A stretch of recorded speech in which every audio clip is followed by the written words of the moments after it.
Good morning students. हम पिछली कक्षा में सीनेट के बारे में पढ़ रहे थे कि किस प्रकार से जो सीनेट जो है अमेरिका की जो संसद है जिसे हम कांग्रेस कहते हैं, अमेरिकी कांग्रेस का सबसे शक्तिशाली द्वितीय सदन है।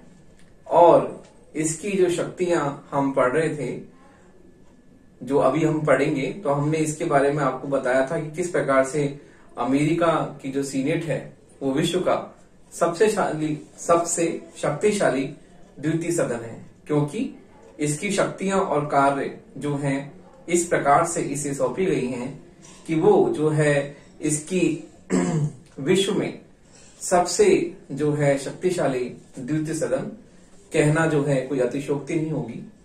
तो हम पढ़ रहे थे पिछली कक्षा में कि सीनेट का कार्यकाल किस प्रकार से है। तो हमने पढ़ा था कि सीनेट का कार्यकाल 6 वर्ष का होता है।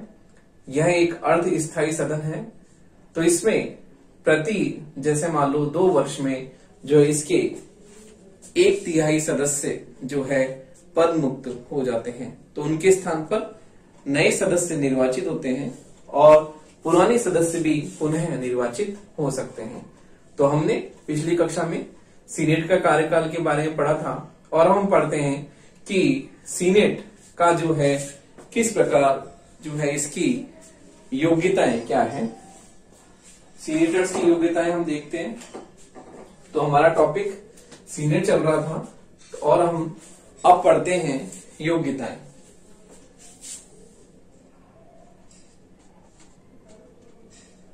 योग्यताएं तो देखिए, इसमें पहली योग्यता है सीनेटर्स के लिए कि सीनेट के लिए निर्वाचित होने वाले जो प्रत्याशी है उसके लिए, तो हम देखते हैं कि सीनेटर्स की योग्यताएं क्या हैं। तो सीनेट के लिए निर्वाचित होने वाले सीनेट के लिए निर्वाचित होने वाले सीनेट के लिए निर्वाचित होने वाले प्रत्याशियों होने वाले सीनेट के लिए निर्वाचित होने वाले प्रत्याशियों के लिए निम्नलिखित योग्यताएं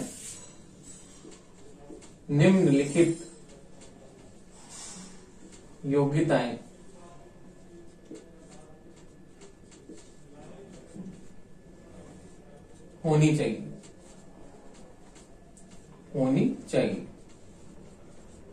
प्रत्याशियों के लिए निम्नलिखित योग्यताएं होनी चाहिए। पहली योग्यता है कि वह 30 वर्ष की आयु पूरी कर चुका हो। वह 30 वर्ष की आयु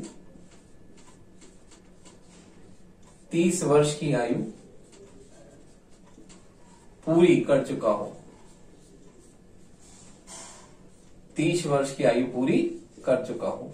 अगली है, वह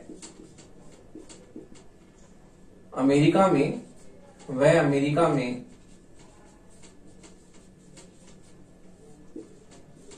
कम से कम 9 वर्षों से रह रहा हो। कम से कम 9 वर्षों से जो है 9 वर्षों से रह रहा हो या उसे नागरिकता प्राप्त हो।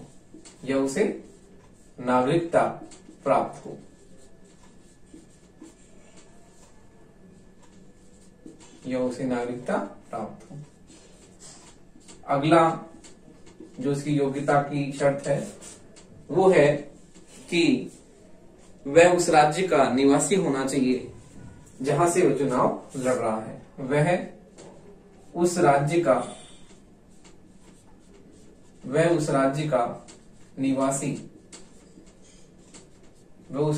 निवासी होना चाहिए जहां से जहां से वह चुनाव लड़ रहा हो, जहां से वह चुनाव लड़ रहा हो। देखिए इस प्रकार से अमेरिका में सीनेट के सदस्य बनने के लिए निम्नलिखित योग्यताएं हैं। पहली योग्यता है वह 30 वर्ष की आयु पूरी कर चुका हो, कम से कम 30 वर्ष का हो। दूसरी योग्यता है अमेरिका में कम से कम 9 वर्षों से रह रहा हो या उसे 9 वर्ष से नागरिकता प्राप्त हो। तीसरी है वह उस राज्य का निवासी होना चाहिए जहां से वह चुनाव लड़ रहा है, क्योंकि मैंने आपको बताया था कि जो है सीनेट में हम देखते हैं कि इसकी सदस्य संख्या 100 बताई थी। अमेरिका में 50 राज्य हैं और प्रत्येक राज्य से 2 व्यक्ति जो होते हैं वो सीनेटर बनते हैं, सीनेट के सदस्य बनते हैं। तो इस प्रकार से सीनेट की सदस्य संख्या 100 है और सीनेटर उस राज्य का निवासी होना चाहिए जहां से वह इलेक्शन लड़ रहा है। तो इस प्रकार से सीनेट की हम देखते हैं योग्यताएं किस प्रकार से हैं। अगला हम देखते हैं अधिवेशन। तो सीनेट के अधिवेशन किस प्रकार से हैं। तो देखिए अधिवेशन की बात करते हैं हम। अधिवेशन सेशंस कब कब होते हैं। अधिवेशन तो देखिए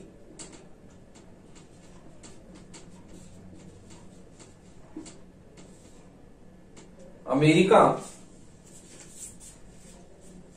के 20वें संविधान संशोधन के द्वारा सीनेट का जो अधिवेशन है अमेरिका के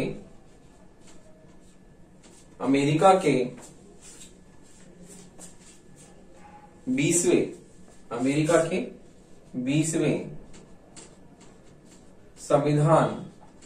संविधान संशोधन के द्वारा 20वें संविधान संशोधन के द्वारा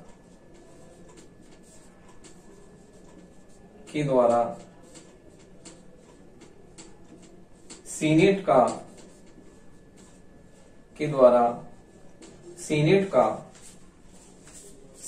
का अधिवेशन 3 जनवरी की दोपहर सीनेट का अधिवेशन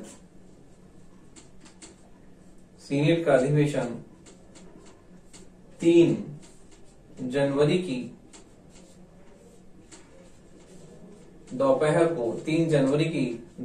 को प्रतिनिधि सभा के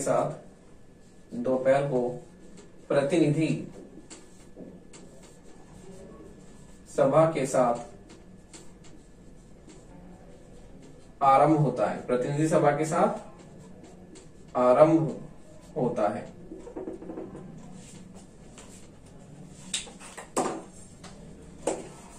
प्रतिनिधि सभा के साथ आरंभ होता है।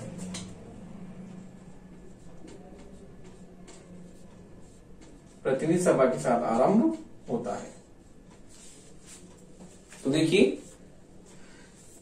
3 जनवरी की दोपहर को इसका अधिवेशन होता है और दोनों सदनों का अधिवेशन उस समय तक चलता है जब तक अधिवेशन के स्थगन या समाप्ति के लिए प्रस्ताव पास न करें। तो देखिए दोनों सदनों का अधिवेशन दोनों सदनों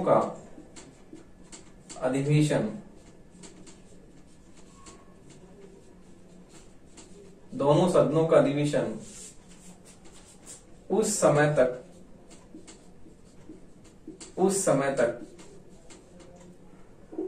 दोनों सदनों का अधिवेशन उस समय तक चलता रहता है जब तक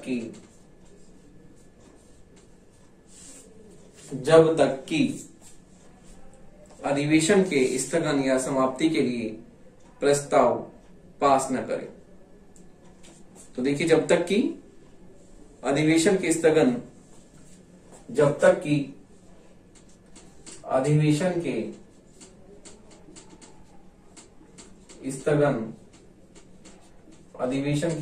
या समाप्ति का प्रस्ताव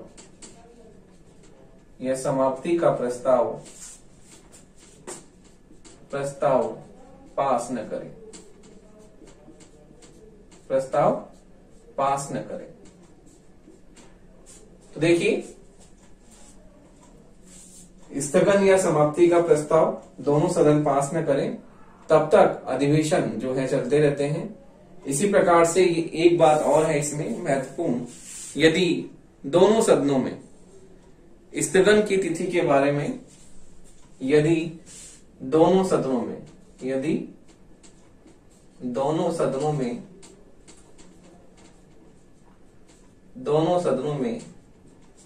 स्थगन की तिथि को, यदि दोनों सदनों में स्थगन की तिथि को लेकर कोई मतभेद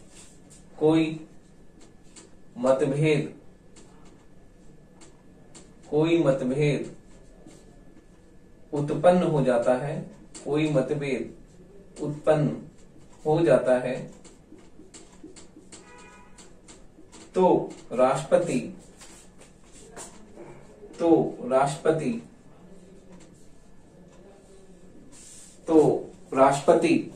जो है, तो राष्ट्रपति तिथि निश्चित करता है। तो राष्ट्रपति तिथि निश्चित करता है। ये हमने राष्ट्रपति की शक्ति में पढ़ा था, तिथि निश्चित करता है। राष्ट्रपति की जो शक्ति और कार्य हमने पढ़े थे उसमें आपको बताया था कि स्थगन की तिथि को लेकर यदि दोनों सदनों में कोई गतिरोध और मतभेद उत्पन्न हो जाता है तो ऐसी स्थिति में जो है राष्ट्रपति जो है वो तय करता है कि किस प्रकार से मतभेद उत्पन्न हो जाता है। तो देखिए, मतभेद उत्पन्न हो जाता है तो ऐसी स्थिति में जो है हम देखते हैं कि राष्ट्रपति जो है वो तिथि निश्चित करता है।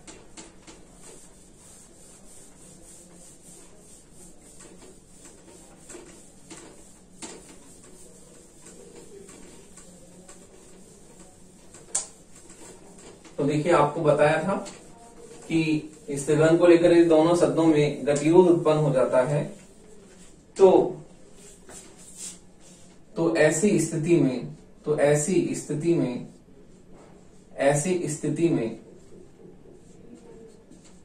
राष्ट्रपति स्थगन की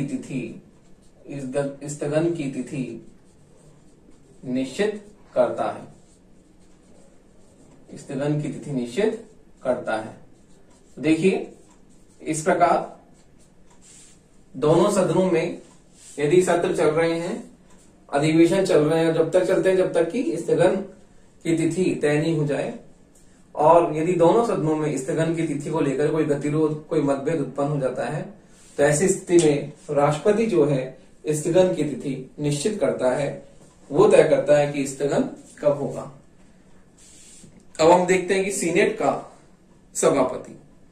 तो देखिए, सीनेट का सभापति के बारे में हम पढ़ते हैं। सभापति कौन होता है? सीनेट का सभापति। तो देखिए, अमेरिका का उपराष्ट्रपति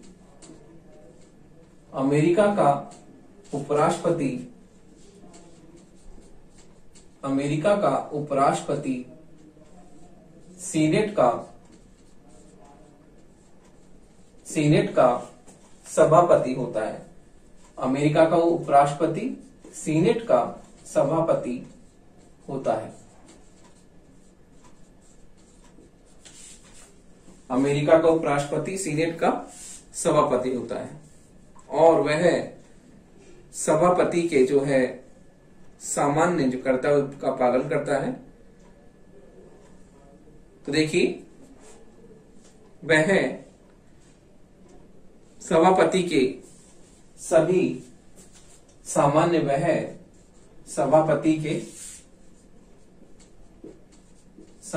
के सभी सामान्य कर्तव्यों का सभापति के सभी सामान्य कर्तव्यों का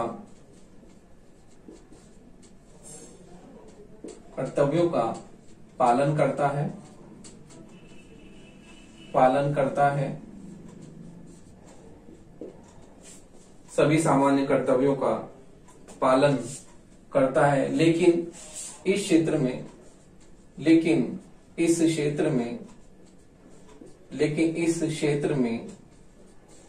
उसकी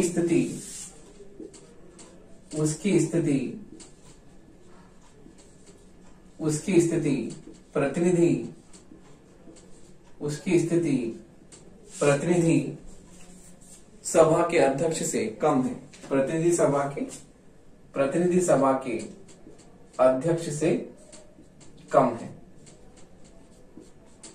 प्रतिनिधि सभा के अध्यक्ष से कम है। तो हम देखते हैं कि अमेरिका का उपराष्ट्रपति सीनेट का सभापति होता है और वो सभापति के सभी सामान्य कर्तव्यों को पालन करता है, जो कि उसके अधिकार क्षेत्र में होते हैं। उन सभी कर्तव्यों का वह बहुत ही महत्वपूर्ण जो है अपनी भूमिका निर्वाह करते हुए उन सभी का पालन करता है। फिर लेकिन इस क्षेत्र में उसकी स्थिति जो है प्रतिनिधि सभा के अध्यक्ष से कम है। प्रतिनिधि सभा का जो अध्यक्ष है उसकी जो शक्तियां और कार्य हैं वो सीनेट के सभापति से बहुत अधिक ज्यादा है। इस प्रकार हम देखते हैं कि सीनेट के सभापति की शक्तियां जो है प्रतिनिधि सभा के अध्यक्ष से कम है। तो देखिए इस प्रकार हम देखते हैं कि सीनेट में जो है अपना एक सामयिक अध्यक्ष भी चुनने का अधिकार होता है।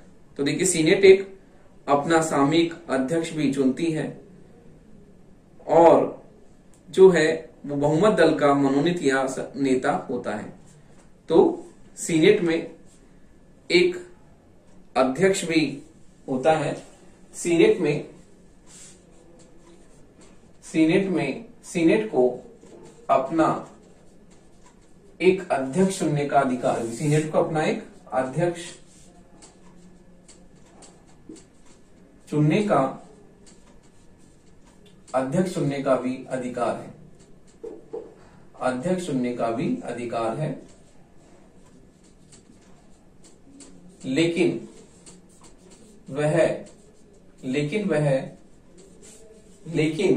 वह बहुमत दल का मनोनीत या सदस्य या नेता हो। लेकिन वह बहुमत दल का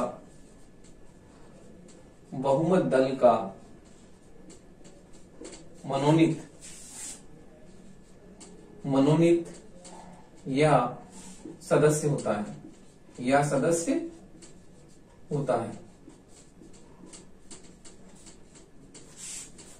मनोनीत या सदस्य होता है। तो देखिए उपराष्ट्रपति की अनुपस्थिति में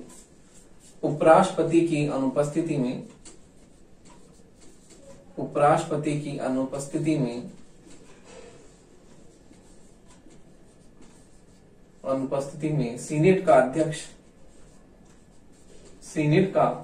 अध्यक्ष उपराष्ट्रपति की अनुपस्थिति में सीनेट का अध्यक्ष जो है सदन की बैठकों की अध्यक्षता करता है। सीनेट का अध्यक्ष सदन की बैठकों की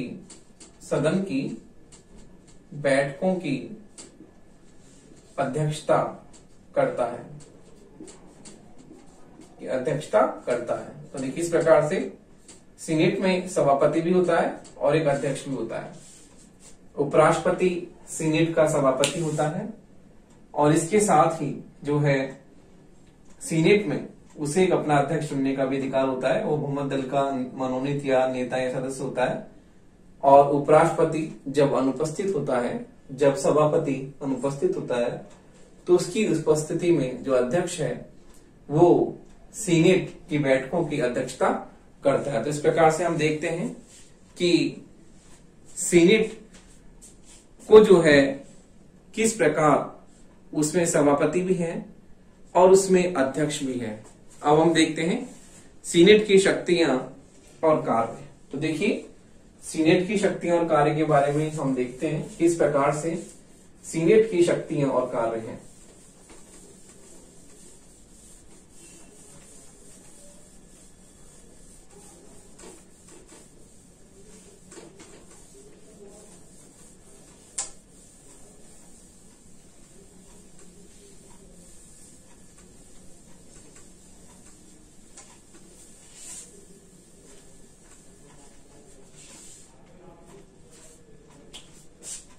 तो देखिए सीनेट की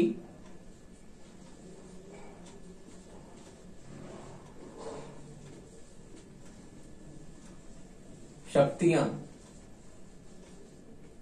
सीनेट की शक्तियां एवं कार्य।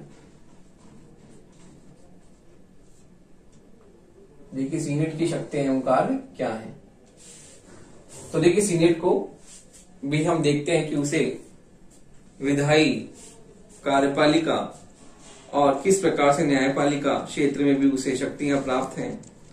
और अमेरिका में जो है किस प्रकार हम देखते हैं कि सीनेट का निर्माण भी अन्य संस्थाओं की तरह ही हुआ है और वहां पर शक्ति पृथक्करण तथा नियंत्रण व संतुलन का सिद्धांत अपनाया गया है। तो कार्यपालिका, व्यवस्थापिका, न्यायपालिका तीनों अपने अपने क्षेत्र में कार्य करती हैं, लेकिन अपने अपने क्षेत्र में स्वतंत्र रूप से कार्य करने के बावजूद भी प्रशासन में गतिरोध जो है उत्पन्न नहीं हो। प्रशासन में किसी भी तरह का जो है एक तरह का हम देखते हैं कि प्रशासन में किसी भी तरह की बाधा उत्पन्न न हो, और उसको दूर करने के लिए हम देखते हैं कि वहां पर नियंत्रण और संतुलन का सिद्धांत भी अपनाया गया है, जिससे प्रशासन में जो है तीनों अंग शासन के अलग अलग कार्य करते हुए भी एक दूसरे से जुड़े हुए रहते हैं। तो इस प्रकार प्रशासन में समन्वय और संतुलन बनाने के लिए शक्ति पृथक्करण के साथ साथ नियंत्रण और संतुलन के सिद्धांत को भी अमेरिका में अपनाया गया है। तो इस प्रकार हम देखते हैं कि वहां पर जो है किस प्रकार सीनेट को जो है शक्तिशाली बनाया गया है, और सीनेट को एक तरफ तो उसे विधायी शक्तियां दी गई हैं, दूसरी तरफ उसे कार्यपालिका और न्यायपालिका शक्तियां भी दी गई हैं। तो इस प्रकार सीनेट जो है कानून निर्माण का कार्य भी करती है, कानूनों को क्रियान्वित करने का कार्य भी करती है, और इसी प्रकार से न्यायिक क्षेत्र में भी वो महत्वपूर्ण अपना कार्य करती है। तो इस प्रकार हम देखते हैं कि सीनेट जो है किस प्रकार एक संतुलित रूप पर वहां पर जो उसे महत्वपूर्ण शक्तियां प्राप्त हैं, उसके आधार पर किस प्रकार से वे प्रभावपूर्ण तरीके से कार्य करती हैं, और इसी कारण से सीनेट की जो शक्तियां हैं उसमें निरंतर वृद्धि हो रही है। तो हम देखते हैं कि सीनेट को जो है शक्तियां किस प्रकार से प्रदान की गई है। तो अगली हम देखते हैं उसकी शक्तियां क्या क्या है। तो देखिए विधायी शक्ति। तो देखिए विधायी शक्ति जो है उसमें सीनेट की क्या शक्ति है। तो देखिए विधायी शक्ति में हम देखते हैं पहली इसकी शक्तियां जो है उसमें विधायी शक्ति की बात करते हैं, विधायी शक्तियां एवं कार्य, विधायी शक्तियां एवं कार्य। तो देखिए सीनेट को कानून निर्माण के क्षेत्र में भी उसे महत्वपूर्ण शक्तियां प्राप्त हैं, और कानून निर्माण के क्षेत्र में उसे प्रतिनिधि सभा के समान ही शक्तियां दी गई हैं। तो देखिए कानून निर्माण के क्षेत्र में सीनेट की शक्तियां जो है प्रतिनिधि सभा के समान है। कानून निर्माण के क्षेत्र में, कानून निर्माण के क्षेत्र में सीनेट की शक्तियां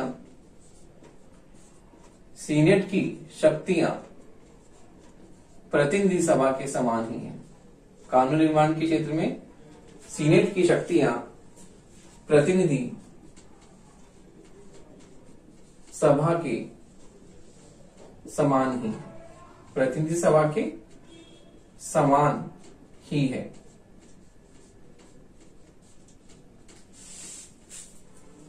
प्रतिनिधि सभा के समान ही है, और किसी भी विधेयक को पारित होने के लिए दोनों सदनों की स्वीकृति जो है स्वीकार्य है।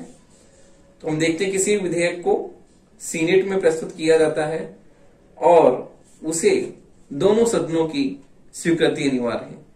यदि सीनेट जो है किसी विधेयक पर, हम देखते हैं कि कांग्रेस के दो सदन है, सीनेट और प्रतिनिधि सभा, और दोनों सदनों में विधेयक जो है बारी बारी से आता है और उसे स्वीकृति मिलती है। तो इस प्रकार प्रत्येक विधेयक दोनों सदनों से स्वीकृत होने के बावजूद ही राष्ट्रपति के पास हस्ताक्षर के लिए जाता है और तब वह विधेयक कानून के रूप में जो है उसे स्वीकृति प्राप्त हो जाती है, वो कानून बन जाता है। तो यदि कोई विधेयक जो है सीनेट में आया और सीनेट उस पर जो है अपना प्रस्ताव पारित नहीं करती, उस विधेयक पर कोई विचार नहीं करती, तो वह विधेयक कानून के रूप में जो है नहीं बदल पाता, वो विधेयक कानून नहीं बन पाता। तो इस प्रकार हम देखते हैं कि यदि दोनों सीनेट किसी विधेयक पर सहमत नहीं है तो वह कानून नहीं बनता था। तो इस प्रकार हम देखते हैं कि मतभेद की स्थिति में दोनों सदनों के सदस्यों से मिलकर एक सम्मेलन समिति बनाई जाती है। तो देखिए इस प्रकार हम देखते हैं कि यदि किसी विधेयक को लेकर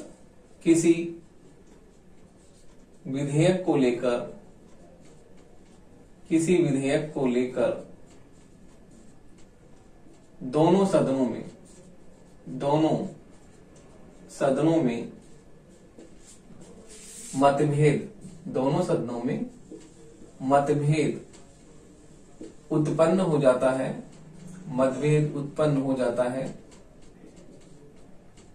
मतभेद उत्पन्न हो जाता है, तो ऐसी स्थिति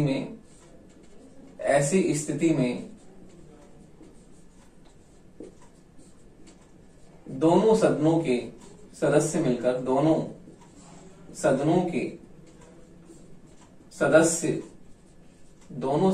सदस्य मिलकर मिलकर एक सम्मेलन समिति का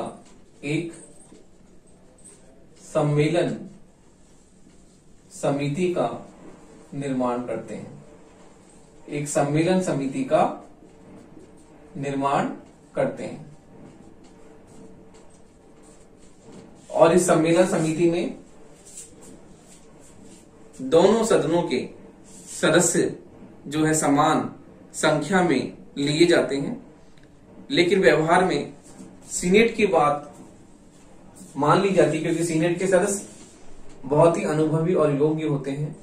तो इस प्रकार हम देखते हैं कि विधेयक पर दोनों सदनों की स्वीकृति जो है प्राप्त होनी चाहिए और विधेयक पर तभी जो है कानून का रूप धारण करता है जब वो दोनों सदनों से स्वीकृत होता है और फिर राष्ट्रपति के पास हस्ताक्षर के लिए जाकर वो कानून का जो है रूप धारण कर लेता है। तो इस प्रकार से सीनेट की विधायी क्षेत्र में महत्वपूर्ण शक्तियां हमने देखी, किस प्रकार उसे जो है महत्वपूर्ण शक्ति प्राप्त है। अगला हम देखते हैं, अगली शक्ति है संवैधानिक संशोधन की शक्ति। तो देखिए संवैधानिक संशोधन की शक्ति हम देखते हैं किस प्रकार से है। तो देखिए संवैधानिक संशोधन की शक्ति एवं कार्य। अगला है संवैधानिक संशोधन की शक्ति। संवैधानिक संशोधन की शक्ति एवं कार्य। तो हम देखते हैं कि संवैधानिक संशोधन में भी जो है सीनेट को महत्वपूर्ण शक्ति प्राप्त है और यह संवैधानिक संशोधन का प्रस्ताव संवैधानिक संशोधन का प्रस्ताव कांग्रेस द्वारा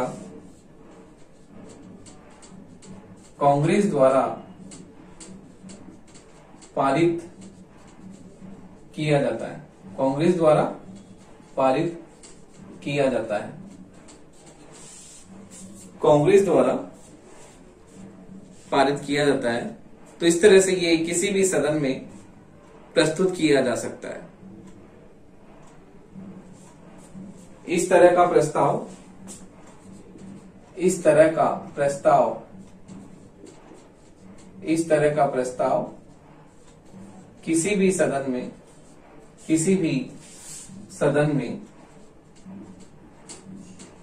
प्रस्तुत किया जा सकता है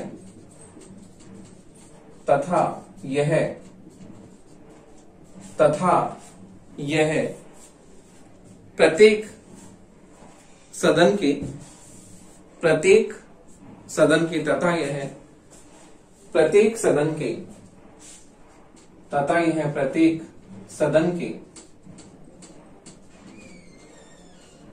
सदन के 2/3 बहुमत से प्रत्येक सदन के 2/3 बहुमत से पारित होना चाहिए। प्रत्येक सदन के 2/3 बहुमत से पारित होना चाहिए। तो देखिए इस प्रकार हम देखते हैं कि संवैधानिक संशोधन में भी कांग्रेस को जो है सीनेट को महत्वपूर्ण शक्ति प्राप्त है। तो प्रस्ताव दोनों सदनों में प्रस्तुत किया जा सकता है, किसी भी सदन में प्रस्तुत किया जा सकता है और ये प्रत्येक सदन के 2/3 बहुमत से पारित होना चाहिए। तो इस प्रकार कांग्रेस को भी जो है हम देखते हैं कि कांग्रेस यानी संसद जो है इस विधेयक को पारित करती है और दोनों सदनों में से किसी भी सदन में इस तरह का प्रस्ताव पारित किया जा सकता है। और इसमें हम देखते हैं कि जिस प्रकार कांग्रेस को विधायी क्षेत्र में भी शक्तियां प्राप्त है, उसी प्रकार से संवैधानिक संशोधन के क्षेत्र में भी उसे जो है इस प्रकार विशेष शक्ति प्राप्त है और उसमें उसकी महत्वपूर्ण भूमिका है।